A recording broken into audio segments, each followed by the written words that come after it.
여호수아는 죽음이 가까이 이르자 이스라엘의 지도자들을 불러 모았습니다. 그리고 지금까지 여호와 하나님께서 이스라엘 민족들에게 행하신 일들을 다시 기억시키면서 이제 약속의 땅의 주인으로 정착해 새로운 하나님의 백성으로 삶을 시작할 이스라엘 백성들에게 하나님의 말씀대로 살기를 권면합니다.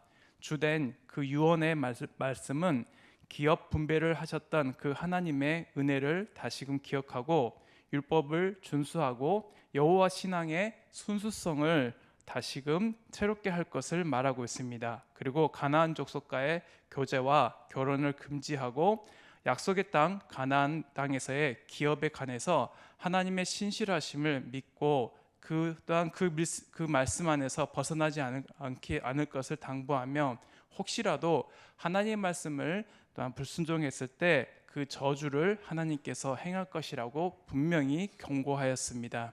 이러한 죽음을 앞둔 이 여호수아가 이스라엘 지도자를 향해서 이와 같은 권면을 하는 것을 또한 보았을 때 하나님의 은혜를 받은 우리의 삶에 어떻게 그 은혜를 지속할 수 있는지에 대해서 또한 말씀을 나눌 수 있습니다. 첫 번째로 1절에 보면 이제 여호수아의 그런 지금 현재 상황과 그 하나님의 은총을 기대하는 그 간절한 마음을 알 수 있습니다. 1절에 여호와께서 주위의 모든 원수들로부터 이스라엘을 쉬게 하신 지 오랜 후에 여호수아가 나이 많아 늙은지라 라고 말하고 있습니다. 1절 중반절에 오랜 후에는 이제 여호수아가 마지막 당부를 할 때 그의 나이가 이제 죽음을 앞두고 있다는 상황을 암시하고 있습니다.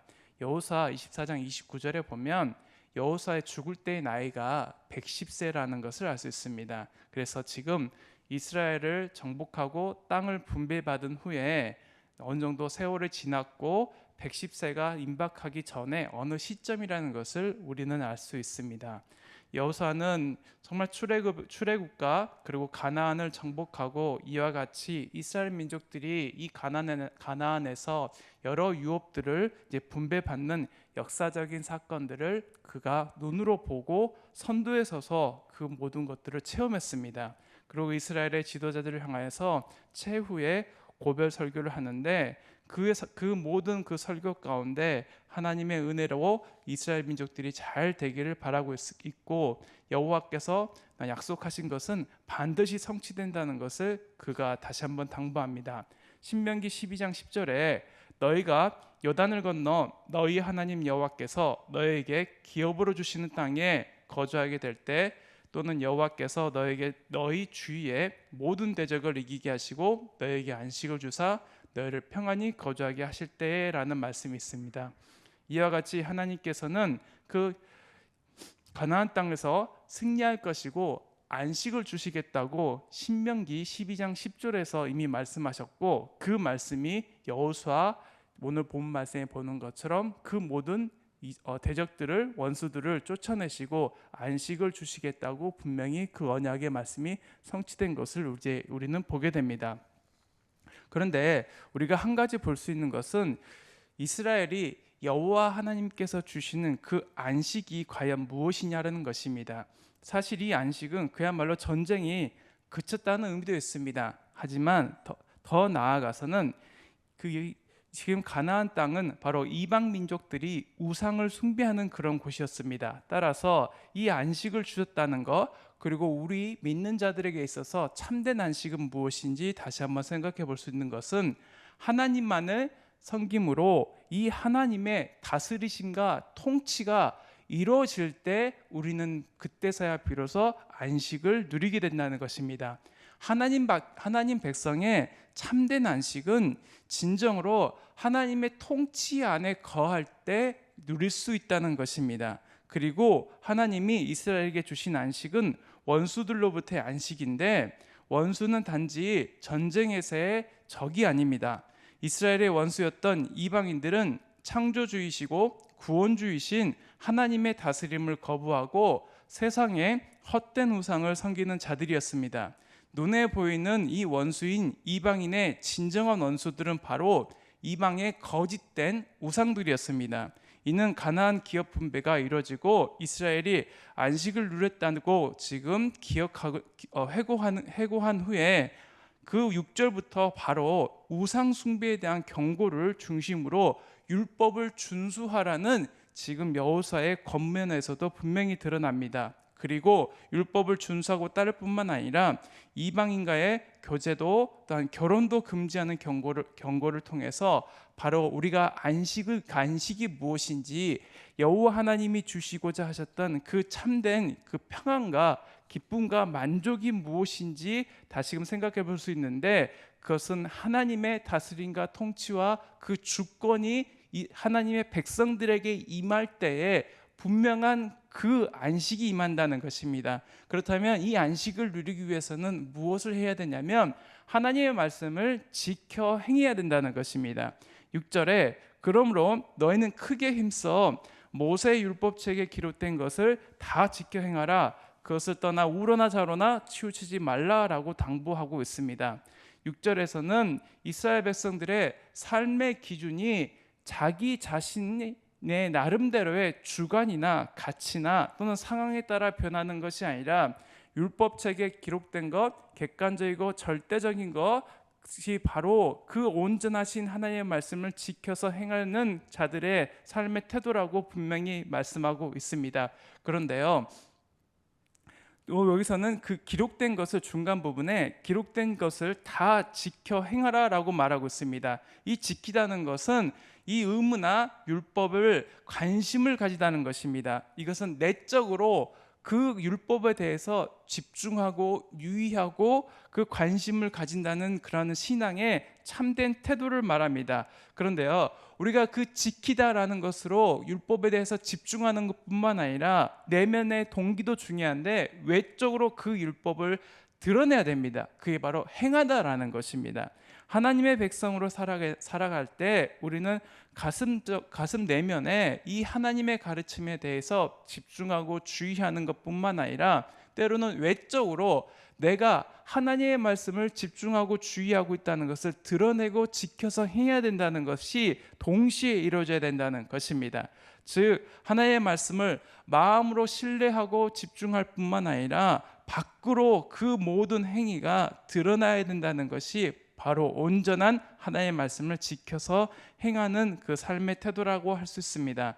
따라서 성도 개인에게 그리고 교회 공동체에 있어서 이 하나님의 말씀을 지켜 행할 때 가장 먼저 또한 중요하게 생각되는 것은 무엇이냐면 하나님을 만나고 사귀는 것이 중요합니다. 그래서 8절에 오직 너의 하나님 여호와께 가까이 하기를 오늘까지 행한 것 같이 하라라고 말하고 있습니다. 8절에 중간 부분에 너희의 하나님께 가까이 하라라고 말하고 있습니다. 이 가까이 하다는요, 착 달라붙은 것, 확고히 머무는 것, 힘써 따르는 것, 굳게 결합하는 것을 의미합니다. 창세기 2장 24절에서 이 가까이 하다는 것은요, 연합하다라는 의미로 쓰이기도 했습니다. 창세기 2장 24절 그러므로 남자가 부모를 떠나 그의 아내와 합하여 둘이 한 몸을 이룰지니라 라고 말하고 있습니다.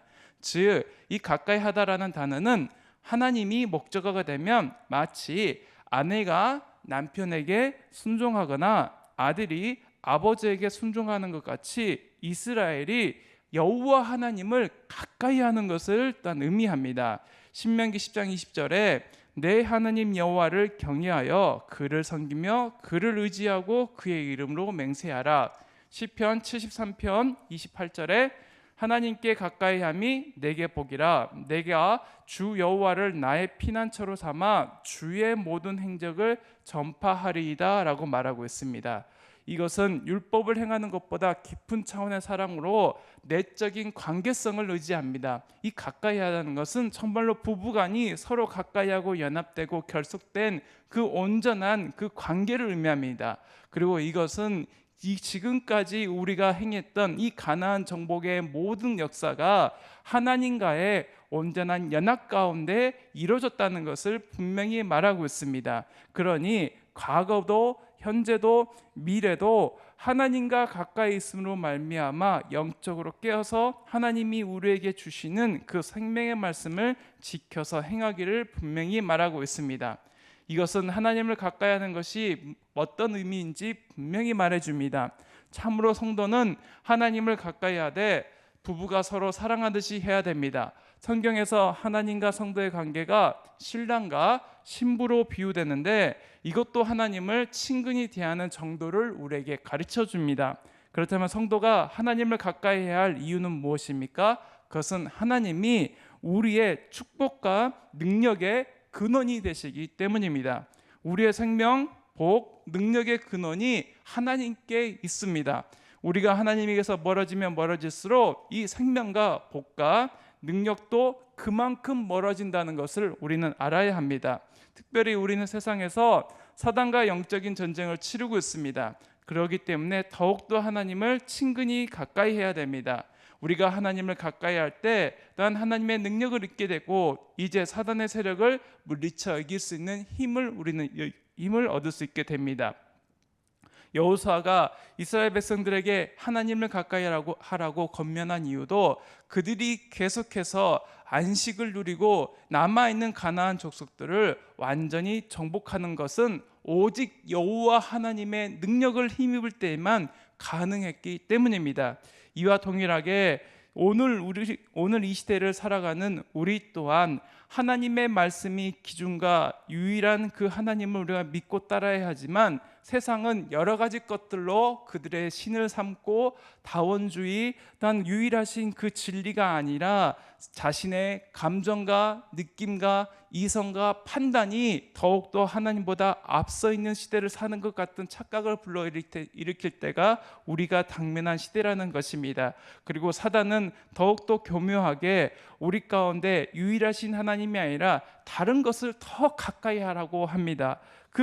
더 가까이 함으로 말미암아 우리는 7절에 있는 것처럼 다른 것을 가까이 할 때 그것의 정도는 더욱더 심해진다는 것입니다. 7절에 너희 중에 남아있는 이 민족들 중에 들어가지 말라.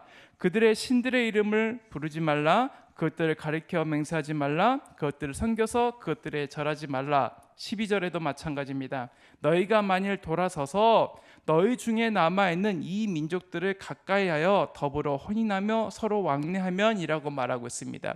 8절과 12절을 자세히 보시면 가까이 하는 대상이 달라진다는 것입니다. 8절에 오직 너희의 하나님 여호와께 가까이 하기를 오늘까지 행한 것 같이 하라. 12절에 너희가 만일 돌아서서 너희 중에 남아있는 이 민족들을 가까이 하여 더불어 혼인하며 서로 왕래하면 이라고 말하고 있습니다. 즉 오늘 우리는 내 삶 속에서 무엇을 가까이 하는지, 무엇을 친밀하게 대하고 부부가 서로가 함께 연합하고 관계를 맺는 것 같이 어떤 것을 더욱더 친근하게 가까이 하는지 우리의 삶을 때로는 돌아봐야 된다는 것입니다. 가까이 하는 그 대상에 따라서 우리의 삶이 결정된다는 것입니다. 따라서 우리는 세상을 가까이 하는 것이 아니라 여호와를 가까이 하고 여호와 하나님이 우리에게 말씀하시는 그 율법을 다 지켜 행함으로 말미암아 우리가 진정 하나님이 주시는 그 평안과 기쁨과 안식을 누리기 원하는 것이 바로 여호수아가 죽음을 앞두고 유언과 같이 우리에게 주신 고별 설교의 핵심이라는 것입니다. 이방인을 가까이하여 신앙의 순수성을 상실하게 되면 생명과 축복이 약속된 가나안 땅에 거주한다 할지라도 결국 멸망하고 쫓겨나게 된다는 것입니다. 그 축복의 땅이 오히려 저주의 땅이 될 것을 여호수아는 분명히 말했고 이스라엘 역사 가운데 그것은 실제로 드러났습니다. 따라서 하나님께서 우리에게 약속하신 이 가나안 땅에 거주하는 것도 중요하지만 무엇보다 하나님을 향한 그 순수한 열정과 신앙이 끝끝내 이루어지기를, 지켜지기를 온전히 원했던 것이 바로 여호수아의 그러한 고별 설교였다는 것입니다.